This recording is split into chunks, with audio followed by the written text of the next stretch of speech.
you right away. I'm the deputy director of this wonderful theater, the Deputy Ossipop. Once upon a time, this place was a fairy tale. There was a palace here, and the area was called the Fairy Kingdom. You do know that this theater was founded in the restored palace, correct? Well, the palace itself was destroyed by a large group of unknown vandals 3 years ago. But recently it was rebuilt and they decided to form a theater in it. Turns out that since the owner abandoned his palace before the attack, the land had become the property of the city. So the mayor decided to make a theater here. Alright, I shall give you a brief instruction. I know you've already been instructed by the director himself, but it's not that painful to hear it twice. Alright, here we go. You're a security guard now. Keep the place safe, don't let anybody in, keep the strangers out, and you'll get a guaranteed paycheck. Sounds easy, but you'll still have to prove yourself, because, well, the cameras don't record for some reason, so you have to be prepared for the unexpected, and you will have to notify the police right away about the intruders. We tried everything, but the recording error still occurs. Anyway, there are motion sensors in the vent, and on the computer as well. So you will immediately get a warning if there's something moving or going on in there. Actually, I don't think anybody needs to go through those dusty tunnels, but it's a royal theater, so you have to be vigilant. Could you tell me more about yourself? Alright. I get that you don't want to tell me. Okay, look. They haven't changed anything after the renovation, so just be careful with the equipment. Cause it seems like it's from 2003, I think. They don't even have cameras all over the building yet. But those are good enough for now. Also, the power generator in your room is old, so the plugs might pop due to an electronic failure. Oh, and you better don't use 2 computers at once. Just use one instead. And it's better to use the newer one. It's in the room with lots of screens. That's where you should go. Don't leave the lights on when you're not there. If the power suddenly goes out, you won't be able to work. You just keep an eye on the power. Again, the light from the lamp on the desk is not likely to be of any use to you, since you'll be spending most of your time in the review room anyway. Well, go ahead, start working.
Alright, I'm coming out now to deal with you, hooligan.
Hello?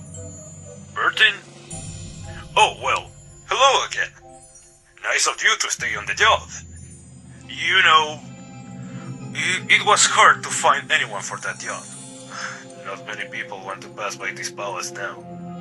It's probably because of some myth about some toys walking around at night. And they supposedly killed a man. Seriously, how can anyone be afraid of this scary tale? Nonsense. We also found a piece of paper among the junk the other day that said, "Fairy tales can become horror. Watch out!" In blood, and it smelled like expired ketchup. What sort of hoaxers are these? The cameras in here are old. The noise and the vibration can make them malfunction, if anything. They're just scheduled to be replaced next week. And yes, there's a man who lives in that room who calls himself a philosopher. He's such an alcoholic. He has practically lived here in the palace his entire life. At least he thought so. When the palace was being restored, we found him here. He refused to leave the building. He said he wanted to continue to live here. Then we decided to hire him as a locksmith at the same time. Instead of a wage, he asked for food, water, and alcohol. What an alcoholic. So don't think he's a stranger. He never leaves his room, so you wouldn't mistake him for a stranger. By the way, we had some toys brought for the theater the other day, but they got shaken and damaged somehow along the way. But luckily, not all the toys were badly damaged. Damn movers. Anyway, today the philosopher offered to help us, and he wanted to fix them. And today he was supposed to put them in their places. You can even see some through video surveillance. If the philosopher has already laid them out, of course, we'll get them ready for the children's shows.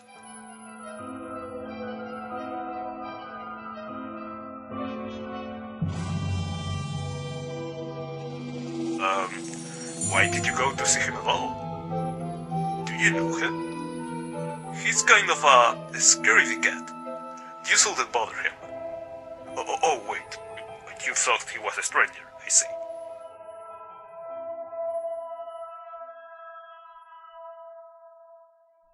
For now, the old door is still there. We still haven't replaced it, and we don't want to put a lock on it, or it might fall apart. Oh, I forgot to tell you. We found some leather in the vent right above you. Well, it might fall out. If you hear any rubbing or soft knocks, don't stand under it. The trash might come out. We'll clean the vent tomorrow or the day after. So be careful today. It was such a great time when there was a palace instead of a theater. This was the home of King Froggle's family. Oh, right, yes. Well, let's get to work then. Good night.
my dream. Get out!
Hello? Well, I guess you're used to your workplace by now. Well, good. I hope you learned the map by heart and know where the things are. Good for you. You already know where the things are. The palace is beautiful, isn't it? There are so many rooms, and many of them have their own individual style. The palace is just so buried in the inside. Yeah, it was certainly nice here. But after one incident, things went wrong. It all started when one of Froggle's daughter went missing. As you know, the whole family was out walking in their garden one late night at a time, and the daughter just went missing. These were hard times for a man like Froggle. He had always been cheerful, but then he fell into the deepest depression. He even closed the fairy kingdom from free visits. Then there were many interrogations, investigations. Froggle was so fed up with it all, but he held on trying. After the incident, he immediately went to the police, to a detective agency, but it got him nowhere. Absolutely no evidence. But in the end it turned out to be one of the detectives disappeared. As a result, surveillance cameras were placed in the palace and around the grounds. And moreover, even in the air ducts, motion detectors were installed. And so it came the end of the quiet life of Froggle and his family. Over time, of course, things calmed down a bit. But it wasn't like before anymore. Still, it was a profound loss. Then they started hiring guards for the fairy kingdom, because all sort of hooligans started showing up in the garden and vandalizing it at night. Perhaps those were the very people who destroyed the palace, or rather, they are. But when asked why they do it, they refused to answer. But as Froggle's second said himself, who disappeared with his family and courtiers, could tell us about it. This happened after the murder of the king's chief servant. A few days after the crime, the entire palace was suddenly abandoned. Froggle and the family fled, taking almost nothing from the palace. The palace and its entire grounds were left completely unattended. And then the vandals came, and you know the rest. It's hard to figure out why the family ran away. They could have fled either from the vandals, or because they could have committed these murders. But But I can't believe they could have done that. I mean, they certainly couldn't have done it. I know them. I was acquainted with all of them. Well, I can suspect one crazy old woman, the king's mother-in-law. But I'm sure even she is not the murderer. And there's something else notable in this whole story. There were those toys in the kingdom. The ones you heard myths about. The ones that supposedly came to life and so on. They were called Froggy, Kitty, Croco, and some kind of gnomes. So one day a guard noticed that they seemed to be walking around at night, and he even told a technique to protect himself from them. He was sent to a psychiatrist for a checkup. Then the second one came in, kept quiet for the first time. Then, after the murder, he talked about how he heard that the servant has been killed by Froggy. He heard it straight over the phone. They began to suspect him, and for 3 days they wouldn't let him leave the palace grounds. But the detective said... Guess what he said? Oddly enough, yes, and the detective was trying to prove something. Oh? What's there to tell? Why would you need it anyway? Well, why do you need it? Alright, listen. Well, in a nutshell, if Froggy comes, turn off the light. He's blind and can't see you in the dark. But don't go where it's bright, he'll see you there and attack you. About Kitty and Croco, they can see very well in the dark, and you have to turn on the lights when they come in. It kind of blinds them. Ridiculous, right? And there's something about the gnomes that says something about a music box. It has to be turned on for them for some reason. That's all. Oh yeah, and one more thing about the philosopher. He's not making any noise in his workshop, is he? He was drunk again this afternoon and shouted something about curses and chrysanthemums. And then he made such a noise that half the palace must have heard that. Honestly, I didn't listen at all to what he was yelling. He talks such nonsense sometimes when he's drunk. Oh, see that little box on the table? I thought I'd bring it to you. If you get bored, you can wind it up. Oh, but don't forget about the work. Don't give the box too much attention. Alright, you got work to do. See you later.